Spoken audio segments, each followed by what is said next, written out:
to class from me. I've just arrived actually, but anyway, welcome to the second half. I'm going to be giving a talk to you this evening on Vajrapani, which is, well, Vajrapani is the figure you see here. It's one representation of him anyway. There's another one here. So this is part of a series of talks that which we began last week with when Padma Vajra was here, exploring the Buddhas and the Bodhisattvas, encountering the Buddhas and Bodhisattvas. So week by week, each one of us who's speaking will be looking at a particular figure, a particular Buddha or Bodhisattva figure. So what these figures represent are, well, they're archetypal figures. They represent aspects of enlightenment. And they're figures that, as members of the Triratna Buddhist order, some of us, well, in fact all of us, from time to time, if not all the time, meditate upon. Because what we try to do with these figures is that, well, we understand that they embody certain qualities, or they represent certain qualities of the enlightened mind. And by dwelling upon these figures in meditation, you can absorb something of the quality that they represent. This, at least, is the idea, that over a period of time, the more you dwell upon a particular figure, its significance just sort of seeps into your mind, and over process, in due course, hopefully, will influence your mind for the better, change your mind. Well, let's say your consciousness. So this is why we're going to introduce you over the summer to some of these figures, to give you some idea of what that will mean. And also, I suppose, give you an idea or a sense of what the Buddhist tradition as a whole teaches, what enlightenment is in all its manifestations. Well, perhaps not all its manifestations, but quite a rich array of them. So I'm giving the first, I think I'm sort of giving the first talk really. Padma Vajra sort of only introduced us in a way to the whole idea last week. And I'm doing this rather at short notice, as I frequently do, but I don't mind that. So I was given a free rein. I was told I could talk about any of the figures that I wanted to. And I immediately thought, well, yes, I'd like to talk about Vajrapani. And then immediately regretted, no, I don't want to talk about Vajrapani. I want to talk about Manju Gosha. But by the time I'd come to that realization, Sangaji had already, where is he? He was already down to talk about Manju Gosha, Manju Shri later on in this series. So I was stuck with Vajrapani. Now the reason how this came about is this way. I thought, well, we must start with what are called the three family protectors, and Vajrapani is one of them. Avalokiteshvara is another, and Manju Gosha is the third. So I don't know why on earth I thought I'd talk about Vajrapani, but I just did, and I regretted it for this reason. He's not a particular figure that I've meditated upon. That doesn't necessarily matter too much, but I spent far more time meditating on Manju Gosha, or Tara, or Padmasambhava, to name some of the other bodhisattvas that presumably we will be looking at during the course of this series. So I'm not speaking to you this evening directly from an experience of having dwelt imaginatively at length, certainly not in meditation anyway, on this figure of Padmapani. But nonetheless, I think I have some kind of affinity with Vajrapani, which is perhaps why I chose to speak on Vajrapani in the first place. Let's hope so. And let's hope that something of that communicates itself this evening. Now you'll see there are two forms. There's this head here of the peaceful form of Vajrapani, and there's this rather frightening figure here of the wrathful form. And this is what I'm going to dwell upon this evening, but not just immediately. I want to say, first of all, a little bit about the origins of the figure, because the origins of this figure in Buddhist tradition, actually, it goes back to even to the time before Buddhism, before the Buddha's teaching. He has his roots, if you like, in a Hindu deity who carried a thunderbolt. And somehow the significance of this figure got drawn into Buddhist tradition and was imbued with Buddhist significance, a particularly Buddhist significance, a particular Buddhist meaning, to try to encapsulate, to try and capture a particular quality of enlightenment. So Vajrapani, as I mentioned before, is one of the three family protectors. So let me just say a little bit about the three family protectors first of all, just so that we can see him in the immediate context. The other two protectors are Avalokiteshvara, the Bodhisattva of compassion, and Manjushri, the Bodhisattva of wisdom. Now, if you know anything about enlightenment or Buddhist tradition at all, you'll probably understand that the two principal aspects of enlightenment are wisdom and compassion. But actually there's a third dimension as well, which was quite prominent right from the beginning. And that is the idea of spiritual power, or putting it in other terms, of energy. Boundless energy, energy which is not held back by anything whatsoever, completely unrestricted. Boundless creativity, you could say. Boundless positive emotion. That's important to bear in mind, because people quite often have a lot of energy, but a lot of that energy is locked up in negative emotions. But this is not the same thing. Negative emotions tend to restrict us. Positive emotions tend to expand us, expand our consciousness, broaden our understanding and experience.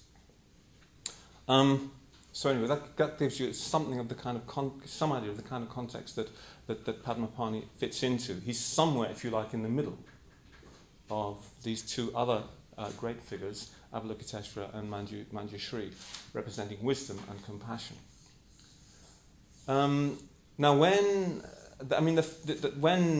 Vajrapani began to emerge within Indian Buddhist tradition, it sort of happened like this. Originally, there were no images to depict or represent the Buddha like this one. There's none at all. Originally, the Buddha was only represented by a footprint. But gradually, images, the ancient Buddhists in India began to create images of the Buddha. And at first, it was just simply images of the Buddha. Most of these early images, certainly as far as I have encountered them, and you see them very often in the ancient Buddhist caves of Maharashtra and elsewhere in India. Most of these images represent a figure seated on the chair like this. And that would be the Buddha figure. But what happened over time was that two other figures emerged either side of the Buddha. One of them was Padmapani. Padmapani means lotus in hand. And the other was Vajrapani, which means Vajra in hand. And the Vajra is a diamond thunderbolt. So Vajrapani is the wielder, or a wielder, of the thunderbolt. And you don't mess around with people who have thunderbolts in their hands.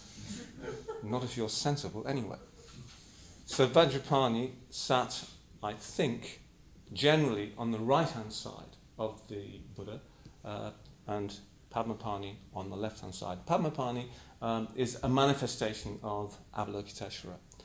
It's just one of the names, one of the forms of Avalokiteshvara. So Avalokiteshvara holds up a lotus. Padmapani has a Vajra in his hand, so you know you've got to watch out. So if you like, think of hard cop, soft cop, kind of. No, that's too crude an image, but Padmapani it represents the sort of compassion dimension of element. Vajrapani sort of seemed to represent something more like the wisdom element, because the Vajra is a symbol of wisdom. It's a diamond scepter. It's adamantine. It's diamond. It's the hardest substance known.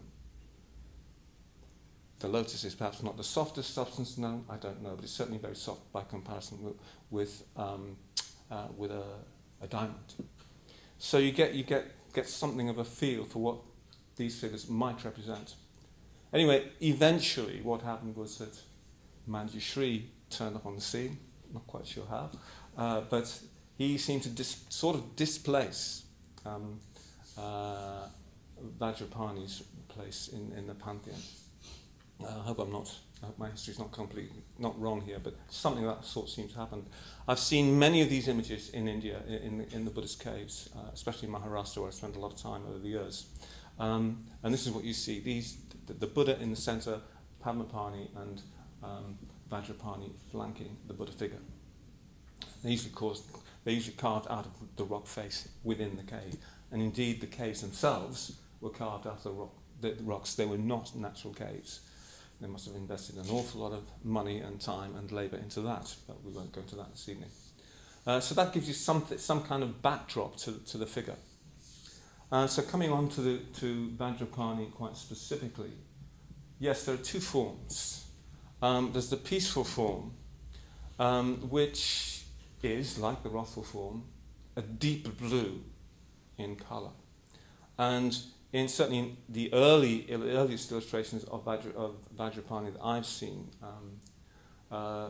in a slightly more developed form, you see him holding in it's in his left hand, you see him holding the Vajra, and in his right hand he's holding nothing, but you've got this gesture of fearlessness, which later on became associated with one of the Buddhas, Amoga Siddhi, the Buddha of the North, the Buddha of action.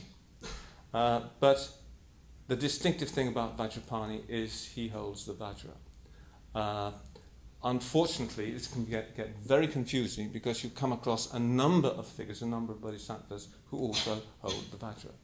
There's Vajrasattva, for example, Vajradhara, and there are others too. But the Vajra is the emblem of Vajrapani. Now, within Tibetan Buddhist tradition, Vajrapani, and by the way, the Tibetan tradition is simply, you could regard it as a continuation of the Indian Buddhist tradition in Tibet, because historically this is what happened. Buddhism came to Tibet from India, and unfortunately Buddhism disappeared from India altogether. But the continuation of that tradition is in Tibet. So Vajrapani, of course, features within the Tibetan Buddhist tradition. Now, quite why this happened, I don't know, but he seems to be more often represented in this form, in his wrathful form. He seems to be more popular in that form than his peaceful form. Perhaps other figures took his place. But because you see Vajrapani more frequently represented in this wrathful form, that's what I want to speak about this evening. And also I want to explore its significance for us. So I don't know how many of you came and had a look at this figure earlier on. If you've not seen this figure before, you might have been wondering, what is this doing on a Buddhist shrine? Isn't Buddhism supposed to be peaceful? Is this some kind of demon? Why have they put it there?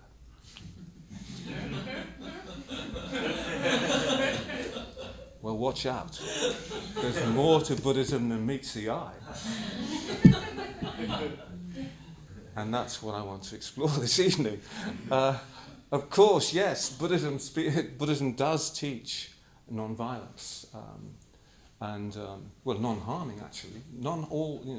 It teaches that we must go beyond all harming, not just what we might normally think of as violence. But this figure looks somewhat violent, quite deliberately. So why should that be? Well, let's come on to that in a minute.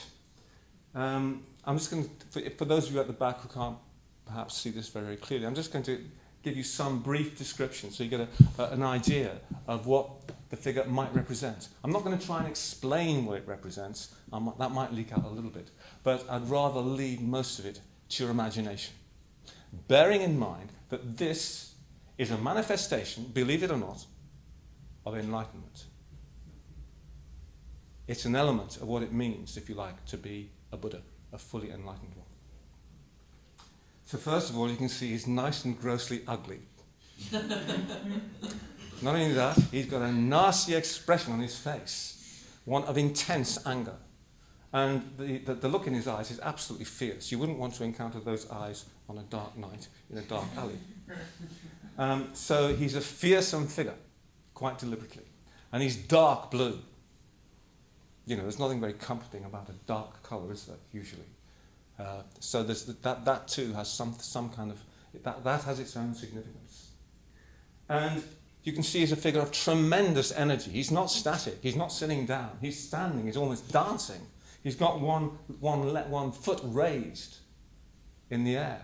So he embodies tremendous energy. And he's holding up this Vajra. So, as I say, you've got to watch out, because the Vajra can split your head into 1,000 parts. In fact, this sort of almost happened to a character in the Pali Canon. This is one of the origins of this particular figure. When a foolish Brahmin came to the Buddha to ask a question, a rather foolish question actually, and the Buddha refused to answer it. But the man, foolish as he was, persisted. He asked the question a second time. And then, according to the story, Vajrapani, or an equivalent figure to Vajrapani, appeared. In fact, no, I think his name was Vajrapani, appeared above his head, threateningly.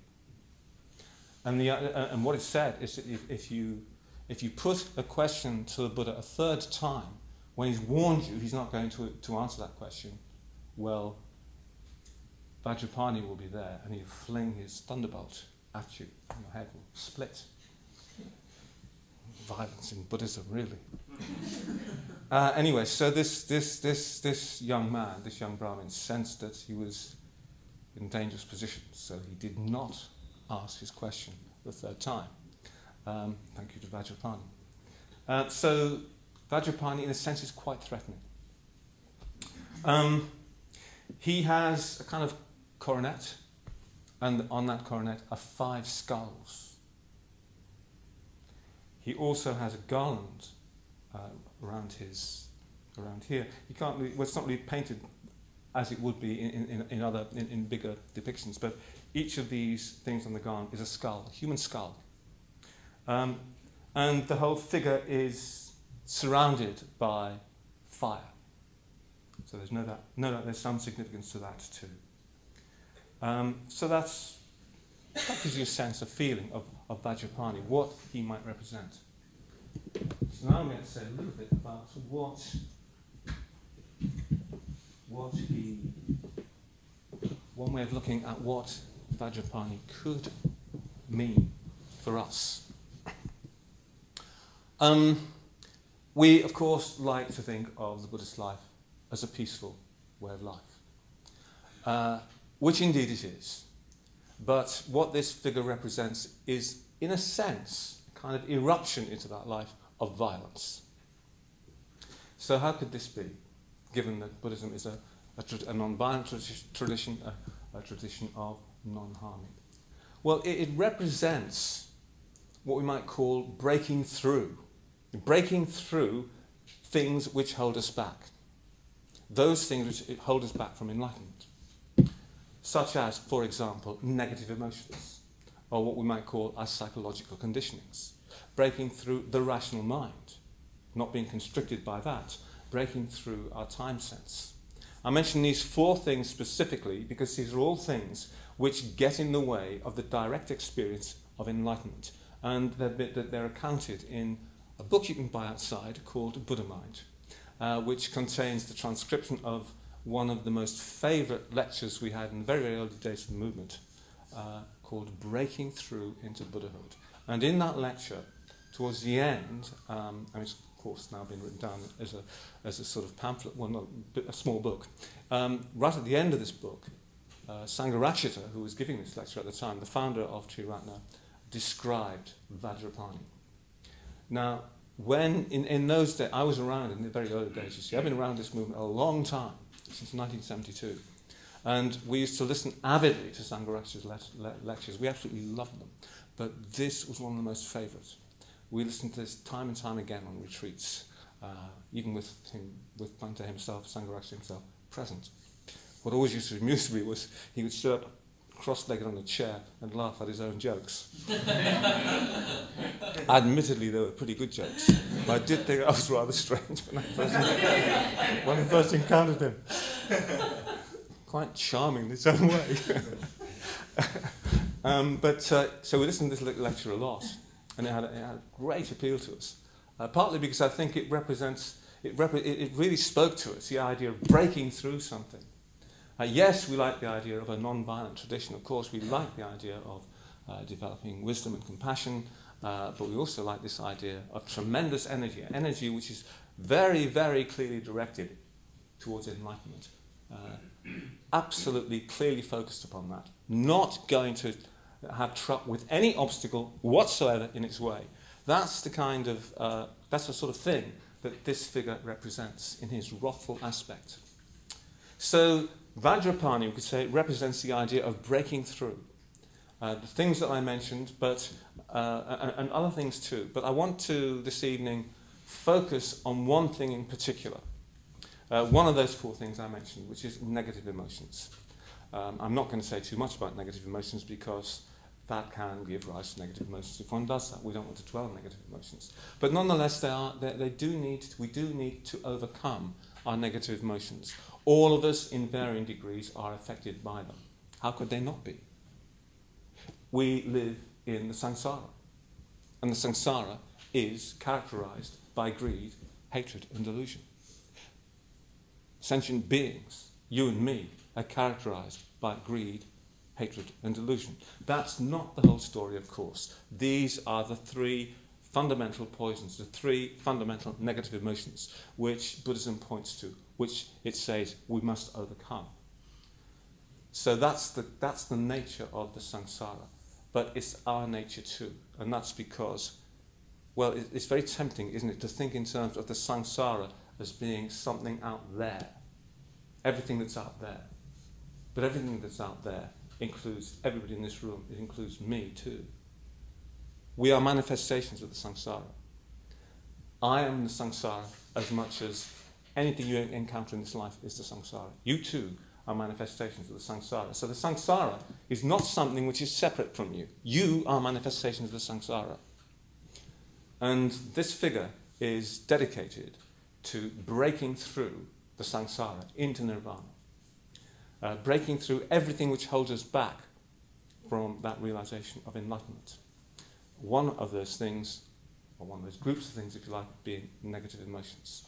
So what I want to do now, because I do like my talks to be pragmatic as well, I want to give you another way of looking at this.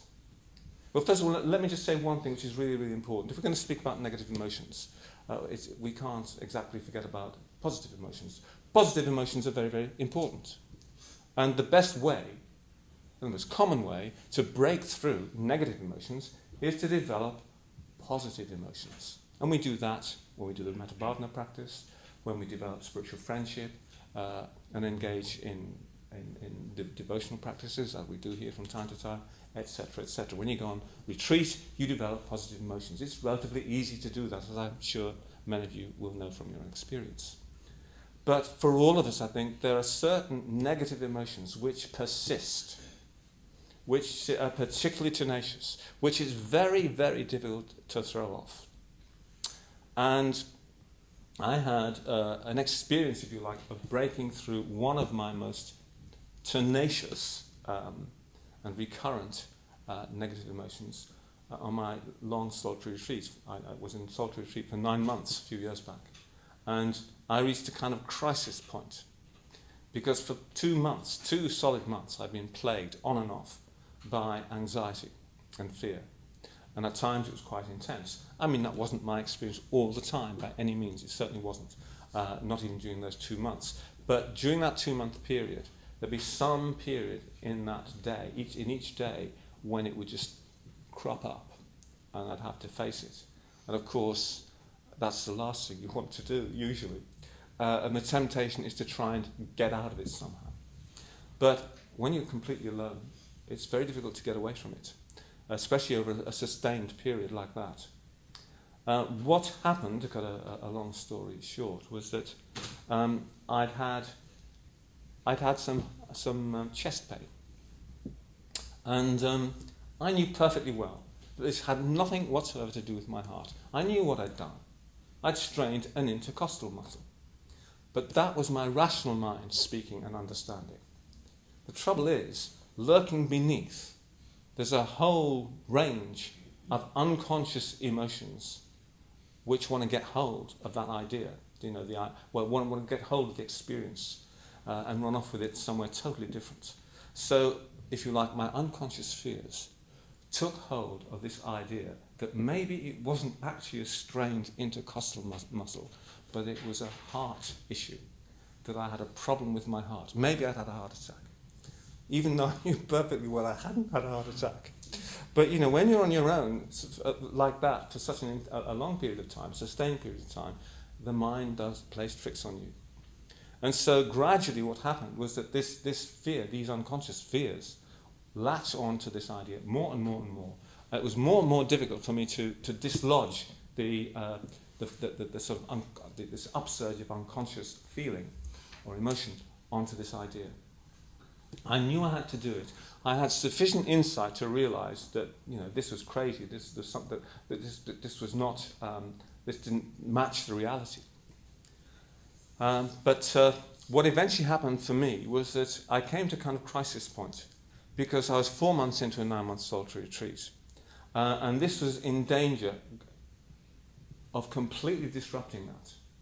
Now I knew that this is a once-in-a-lifetime opportunity for me. This opportunity was not going to occur again, or at least it's extremely unlikely to happen again. And given my current circumstances, I would say that even more so now.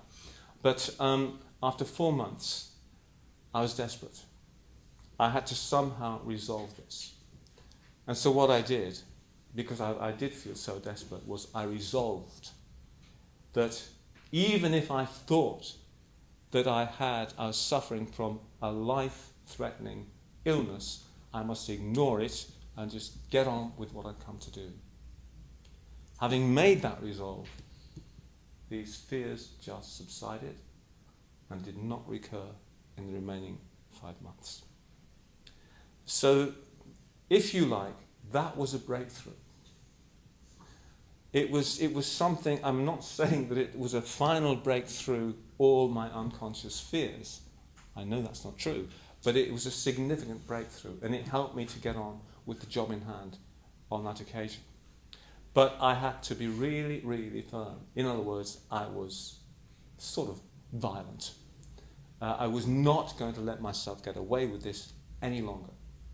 So it's that kind of attitude that we have to sort of occasionally employ, especially when things get a little bit desperate like that. Now I want to link this to something else.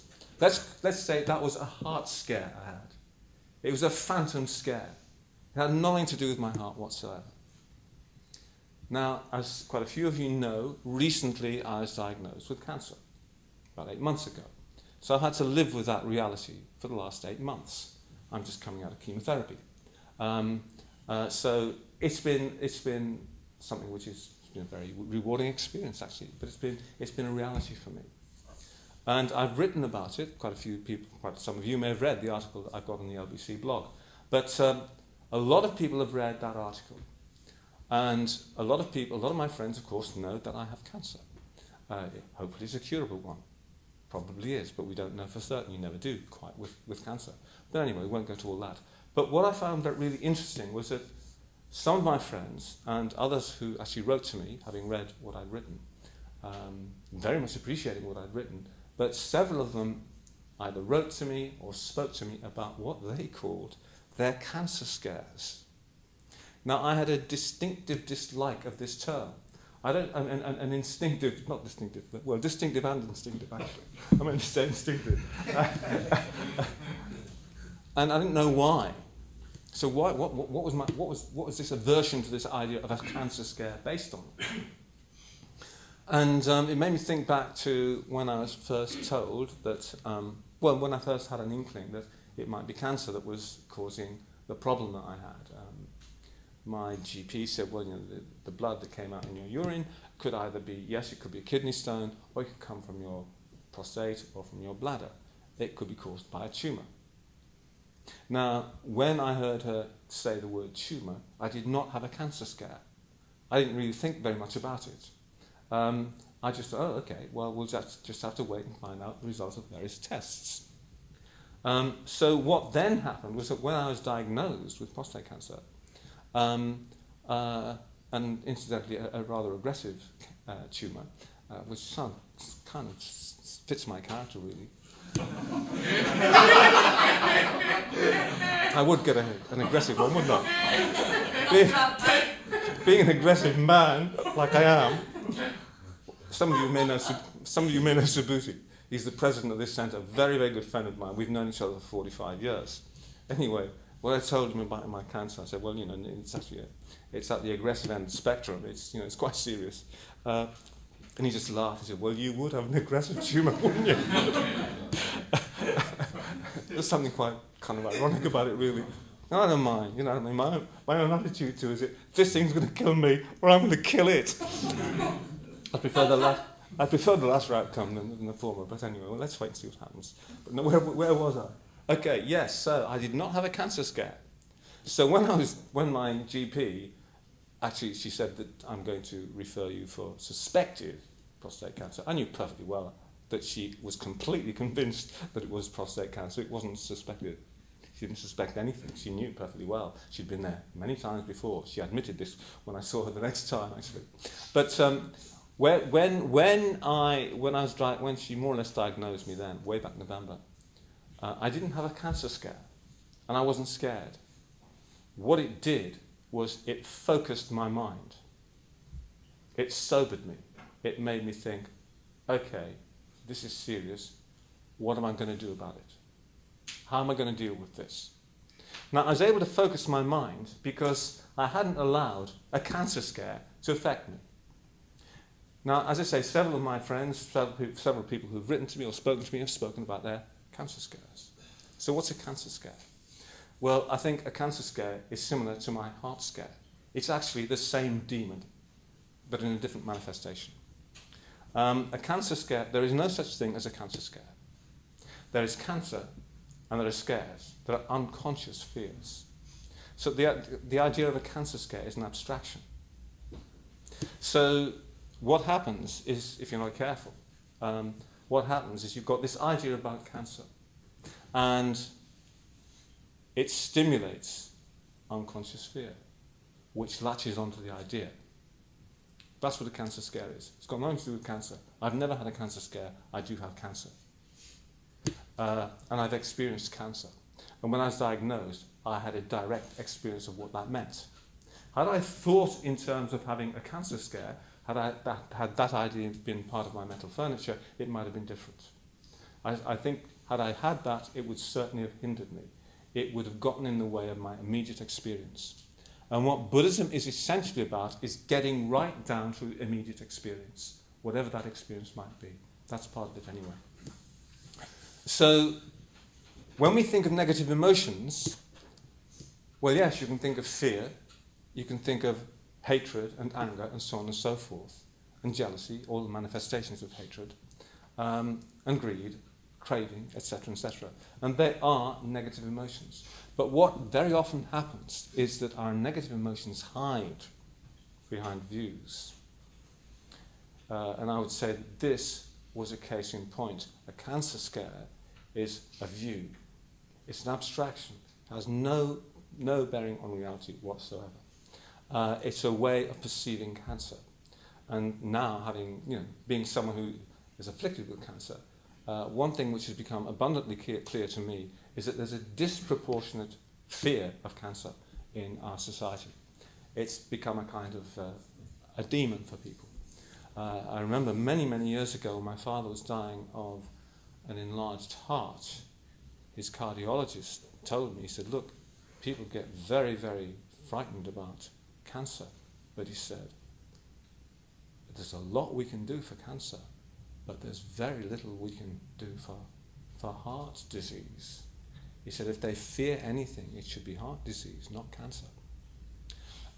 So it's kind of like it's something that we can very easily project our unconscious fears on.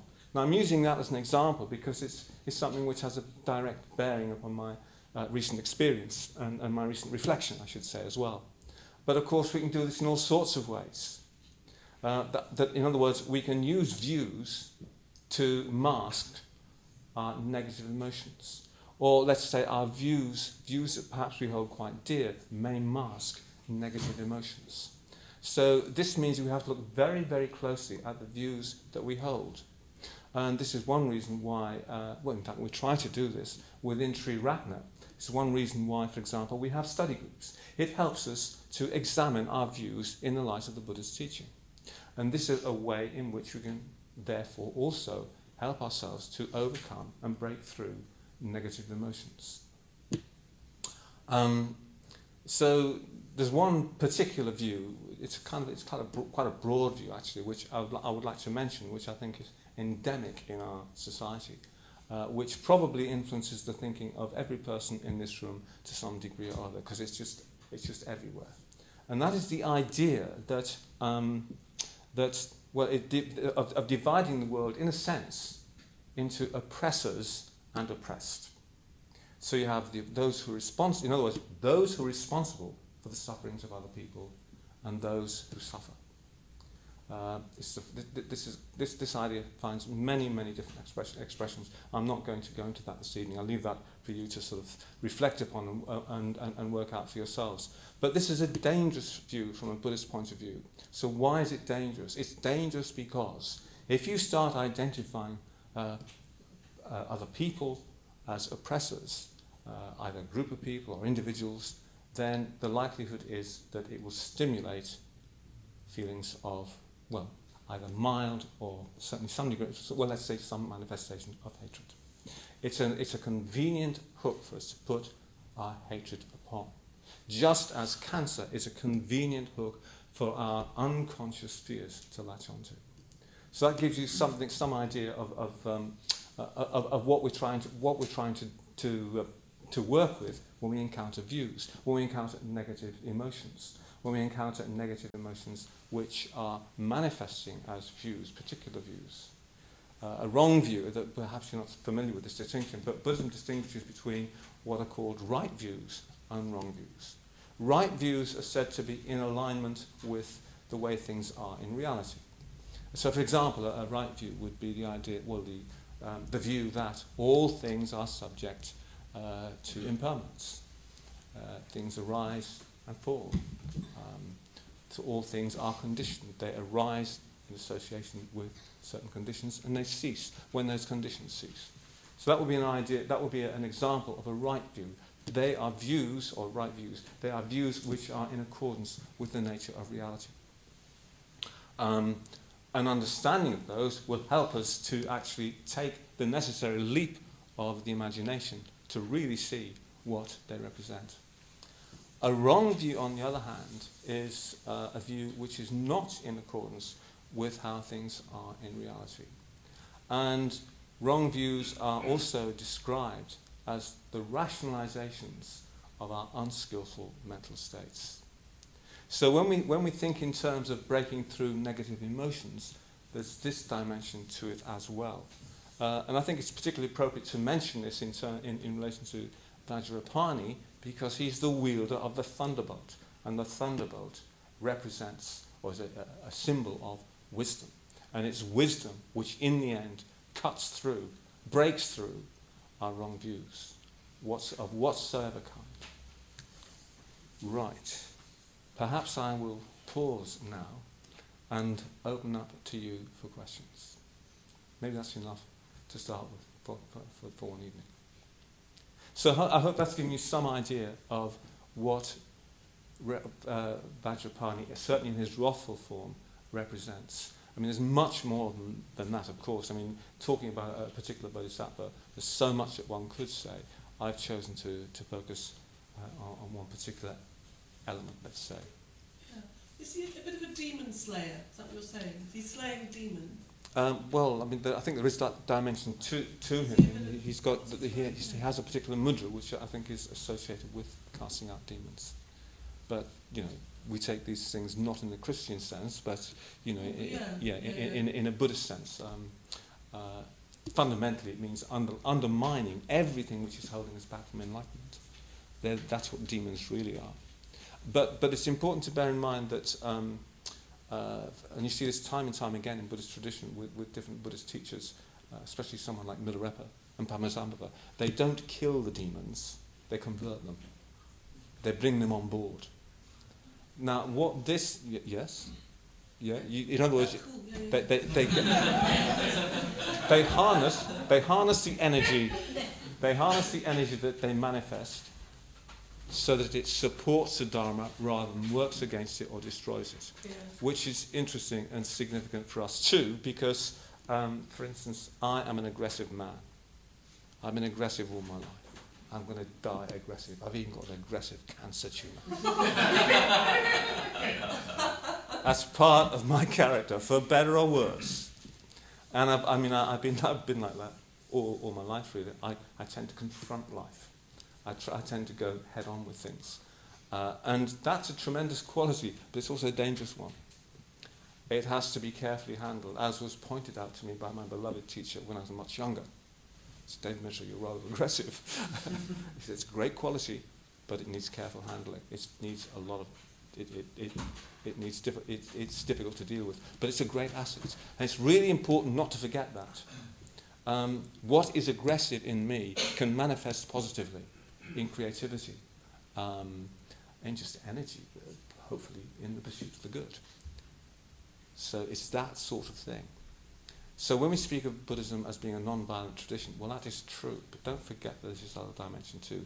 If you're familiar with my talks, you'll think, oh, Devamitra is always banging on about this sort of thing. But I think that it needs to be emphasized so much, because I think the way that Buddhism is frequently thought of or represented, even by Buddhist writers, it's a bit one-sided. It tends to focus more on the sort of softer, more gentle side of Buddhism. Important though that is, it's important to acknowledge this other dimension. And this is why figures like Vajrapani, like Padmasambhava, are so important. And even Milarepa. Milarepa, meditating in his cave, is constantly encountering demons. He's constantly getting them on his side. They become his disciples in the end, whatever that means. So that's the Buddhist approach to these kind of difficult, upsurging energies. Transformation. We don't push them away, we don't deny them, we work with them, we bring them in line with the Dharma. Yeah?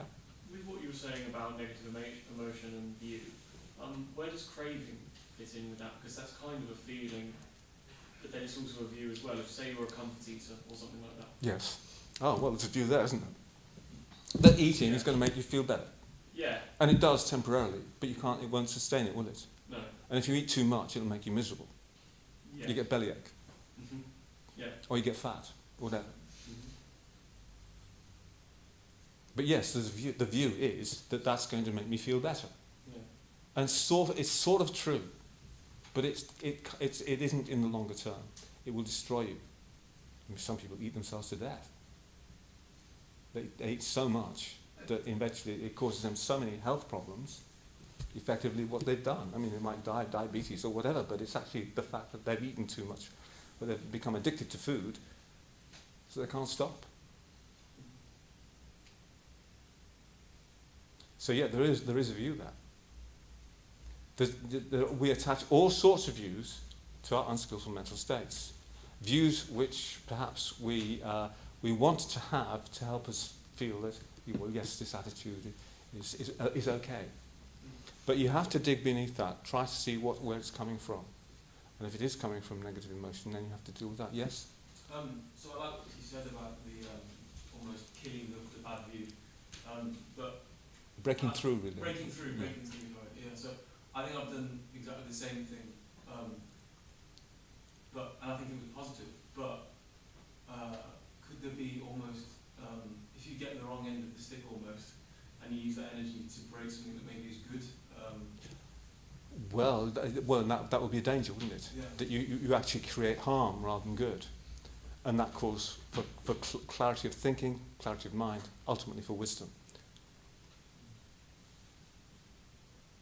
And that calls for a lot of reflection and and the development of positive emotion.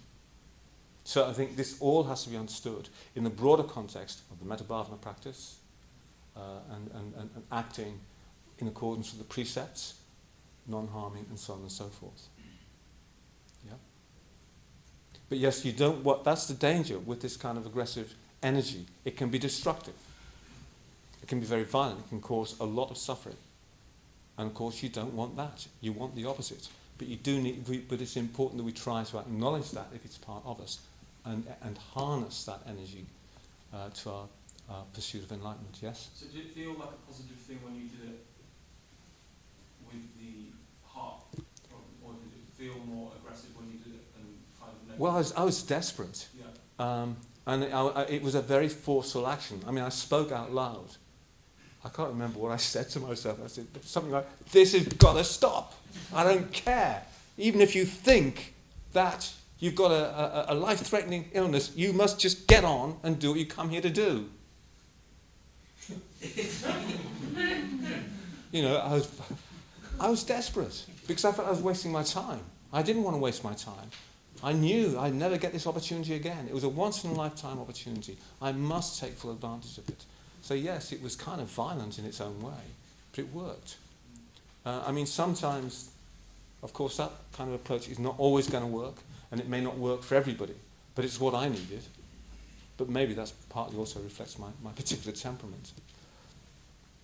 But I'm not alone. There's quite a few of us around, you know.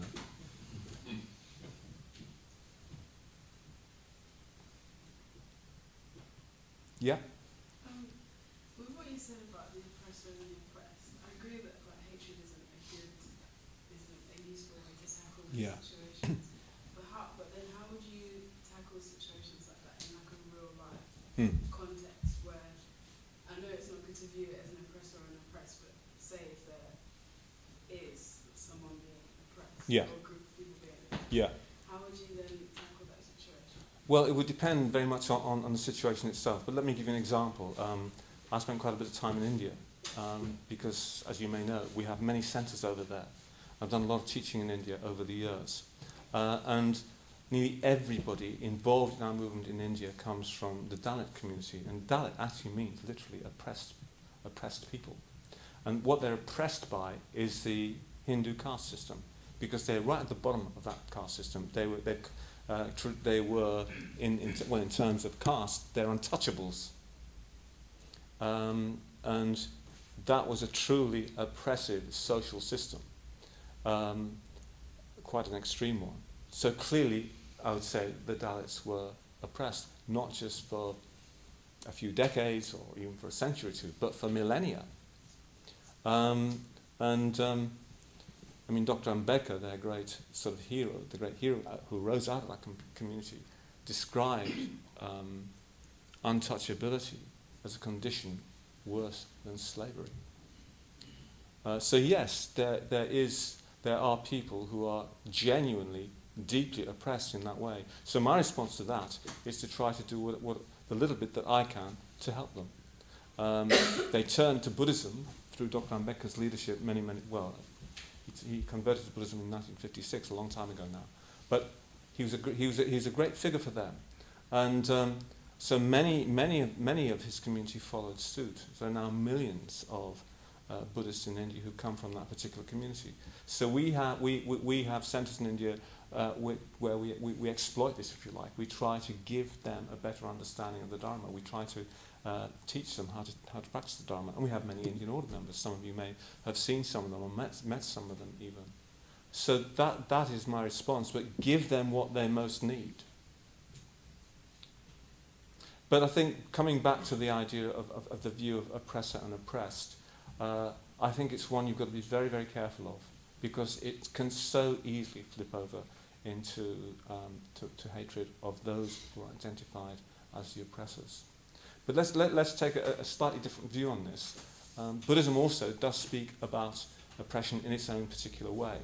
I think there's a list somewhere. I've tried several times to track it down, and I've been unable to, but I'm sure it exists somewhere. I'm sure I've come across it somewhere. I think there's a list of what are called the oppressions. And I can only remember two of them. One is the oppression of time, and the other is the oppression of samsaric existence. In other words, samsara oppresses us. But don't forget who samsara is. Me. And you. And everything else. And what oppresses us is greed, hatred, and delusion. So we need to become focused upon that. If we do that, we might then be in a position to work more positively with those who are genuinely oppressed. In other words, come from a basis of positive emotion. But if you come from a basis of anger or hatred, you just perpetuate that. The Buddha himself says, in fact, one of the very first verses in the Dhammapada, hatred never ceases by hatred. Hatred only ceases by love. Yeah. So, yes? I'm really interested in the fact that although you draw these affinities between your own character and the picture that you're painting of Japan, that you have chosen not to, in your practice so far, to meditate upon him so much. And I was just wondering whether you did that very consciously because you felt like it would exacerbate something in you, or was it drawn out of self-awareness and wisdom, or was it? No. I think I was just drawn to other figures. I mean, I was drawn particularly to Manju Gosha. I wanted to speak on Manju Gosha before this man got in the way. But I've also meditated upon Padmasambhava, who's an equivalent figure actually. He's not quite never. Well, I mean, there are wrathful manifestations of Padmasambhava too, but the form that we tend to meditate upon is he's got a wrathful smile, but he's clearly human. He's not demonic like that. So I have done that, but partly why I wanted to meditate on Manju Gosha, the Bodhisattva of wisdom, when I was much younger, was that I felt that's what I most needed. That I needed somehow to. That's what drew me. I also like the appearance of the figure. You know, he's got this sword in his hand, a flaming sword. Yes, has a certain appeal too. It was more what I felt, what I most needed.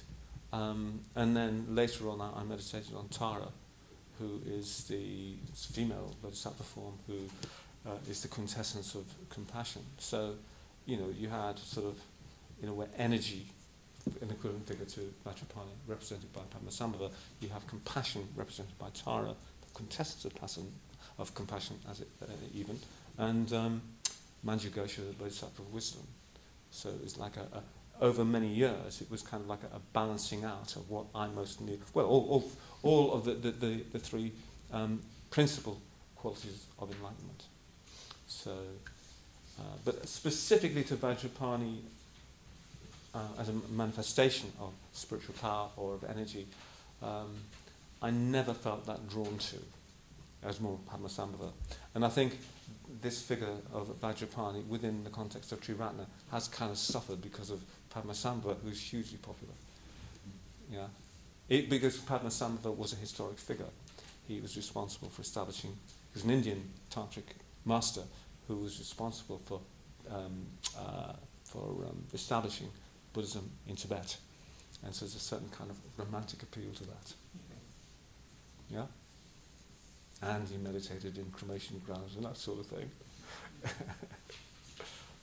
Quite literally. Yes. Could you say any more about, maybe this is like a whole nother talk, but the contrast between the two different sides of Vajrapani? So we've got the face that we've got on the shrine. Yes. Looks anything but aggressive and practical. Yeah, but you see, you must remember that all the bodhisattvas and Buddhas have wrathful forms. Right. What this figure, what the wrathful form represents, is also inherent in there, and what that figure represents is inherent there. It's just trying to highlight two different aspects. But you wanted me to say, what was your question again? Say more about the positive. More about the two sides, yeah. I don't know. I suppose if they've all got wrathful sides, then maybe my view on it was a bit wrong. But maybe why they're the same character, same figure. Well, they both carry the Vajra in hand. I mean, I haven't really, as I say, I've not dwelt very much on the peaceful form of Vajrapani. I've not dwelt very much on Vajrapani at all, because I've found, in a way, in the end, all these Buddhas and Bodhisattvas are simply They're all aspects of one fundamental, transcendent experience. They all kind of reflect one another in a way. And you can't dwell upon all the figures, but all I can say about Vajrapani in his peaceful representation is that he represents spiritual power and energy in the more, let's say, peaceful aspect. Like, what would that be? Given that the wrathful aspect represents the moment, if you like, of breaking through into enlightenment, what then the peaceful manifestation will be showing or manifesting, if you like, is the infinite creativity, the infinite compassion, the universal compassion, the infinite wisdom, and so on. Whatever angle you approach enlightenment from, you end up with the same outcome.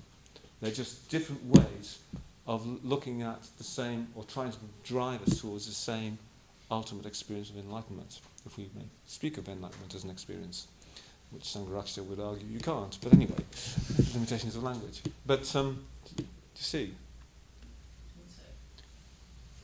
But I haven't really looked very deeply into the peaceful significance of Vajrapani. True. I haven't done my homework. Yeah. Just to clarify something that you said, if these are just angles for us to look at enlightenment, that means there is no duality. It's not good and bad, the positive and the negative. These two. In general, in Buddhism, that's my question. The sense of duality that exists, for example, in Christianity, very heavily between the good and the bad. Yes. It doesn't seem to exist from what you say, because if we're looking at the same ultimate experience, and these are just angles, and they're not opposite to each other. This is not like one version and another. It's kind of the same figure, just looking at the different aspects. Well, these two are essentially the same figure, but what this represents more is the point of breakthrough into enlightenment, and that's partly why the figure is surrounded by flames, because when you break through something, there's a certain kind of friction created, hence the flames. But then what emerges is the peaceful form, if you like. Does that kind of deal with it? Have I answered your question or not? Yes. I have. Good. I'm always reassured by that. Never quite sure, whether you've answered someone's question or not. Guesswork.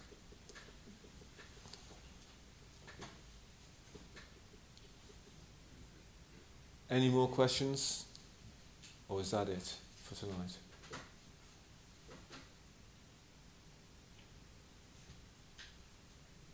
Looks like that's it, folks.